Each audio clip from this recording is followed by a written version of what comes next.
3 पीढ़ियां लगातार काम कर रही हैं और तीनों के दृष्टिकोण में अंतर है। अटल जी कहते थे कि आपके घर पर कोई कूड़ा फेंके तो आप स्वयं साफ कर दो। मोदी जी की, राजनाथ जी की पीढ़ी कहती है कि आपके घर पे कूड़ा फेंके तो आप उससे ही साफ कराओ। और मुख्यमंत्री जी की पीढ़ी कहती है कि आपके घर पर कोई कूड़ा फेंके तो आप कूड़े को भी साफ करो। आप में से कुछ कम लोग समझे, इसके लिए मैं आपका आभारी हूं।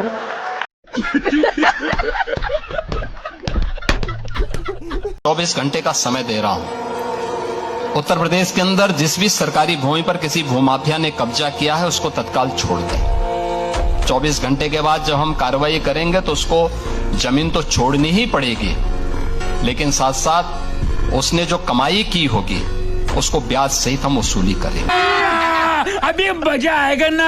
आप ऐसा क्यों कहते हैं कि मुस्लिम होते हैं जो दंगा कराते हैं? मैंने ये नहीं कहा, लेकिन ये सच है, दुनिया में हर मुस्लिम बाहुल्य क्षेत्र अति संवेदनशील होता है और असुरक्षित होता है।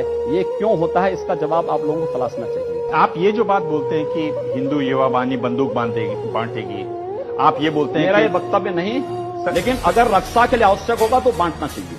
बस ये बात आपके संविधान में किस धारा में लिखी हुई, कहाँ लिखी? ये संविधान में कहाँ लिखी गई है कि आप बहुसंख्यक समाज को प्रताड़ित करो, उनका कत्लेआम करो और प्रशासन नपुंसकों की तरह चुपचाप बैठा रहे? ये कहाँ लिखा गया है? अगर न्याय पाने का अधिकार किसी एक जाति और मजहब को है तो बहुसंख्यक समाज को भी। ठीक है, आप नाराज हो गए। नाराज नहीं हो रहा हूं मैं इस बात को कह रहा हूं कि संविधान किसी जाति, किसी मजहब को भी एक छूट नहीं देती है कि सरेआम कत्लेआम करें या एक वर्ग विशेष को प्लान करने के लिए मजबूर है। प्रधानमंत्री बने दीजिए, अगले 6 महीने के अंदर आप देखेंगे कि पाक अधिकृत कश्मीर भी भारत का हिस्सा हुआ। देश के अंदर 2 नमूने हैं, एक दिल्ली में और एक लखनऊ में बैठते हैं। जब देश में कोई चर्चा होती है तो तुरंत वह देश छोड़ करके भाग जाते हैं। ये वीडियो हमारे पास में है 27 जनवरी 2007 का, गोरखपुर में कैसे आपके मुंह से मशीन गन से भी ज्यादा आग निकल रही है, आपको सुनवाते हैं। अगर एक हिंदू का खून बहेगा, हम प्रशासन से FIR दर्ज नहीं करवाएंगे, बल्कि कम से कम 10 ऐसे लोगों की हत्या उससे करवाएंगे जो लोग भगवा वस्त्र पहन के, साधु का रूप धारण करके इस तरह की नफरत की बात करना ठीक है?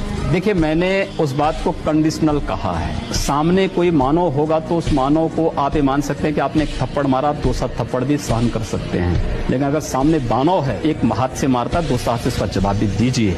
मैं एक सन्यासी हूँ, अगर हमें शास्त्र का प्रशिक्षण दिया गया तो शास्त्र के साथ साथ शस्त्र का भी। अगर हमारे हाथ में एक हाथ में माला है तो दूसरे हाथ में हम भाला लेकर के भी चलते हैं, जिससे समाज को शिष्ट भी किया जा सके और दुष्टों को उनके कृत्यों की सजा भी दी जा सके। वो टकला जो है ना, लड़वाने की कोशिश कर रहा है। मैं टकला कौन है? योगी।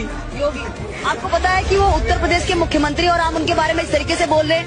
आपको पता है आप एक मुख्यमंत्री के बारे में, और आप कितने साल के, एक बार बताइए। 18 साल। कहाँ पे रहते हैं आप? दिल्ली में रहता हूँ। दिल्ली में कहाँ पे रहते हैं? ये जाफराबाद। जाफराबाद में। आपके पिताजी का नाम क्या हुआ? शहजाद। जाफराबाद में कहाँ पे रहते हैं? मटके वाली गली। मटके वाली। आप पूरे बात आपने योगी जी के बारे में, ये तो आइला मोहम्मद लिखने गए, जेल भेजा जा रहा है बस। अगर गर्दन भी कटते, जब भी कटवा देते हम गर्दन कटवा दोगे और काट भी दोगे? काट भी देंगे।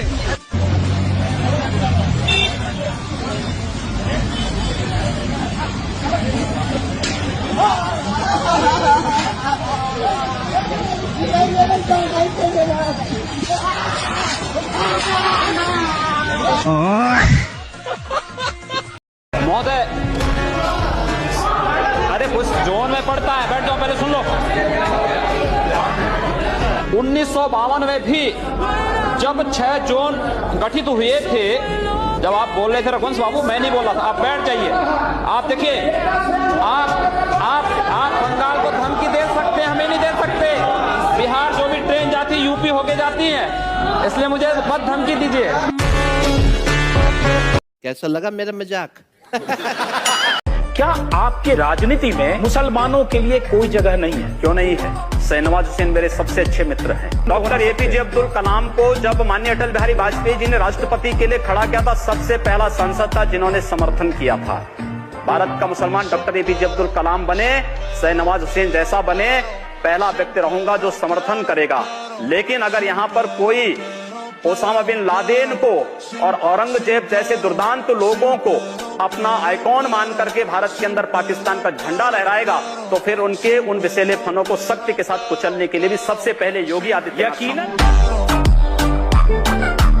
ओ भाई मारो मुझे, मारो मारो मुझे, मारो। हमारा तो एक ही राजा है, वो राम है। बाकी राम के अलावा मैं किसी को राजा नहीं मानता।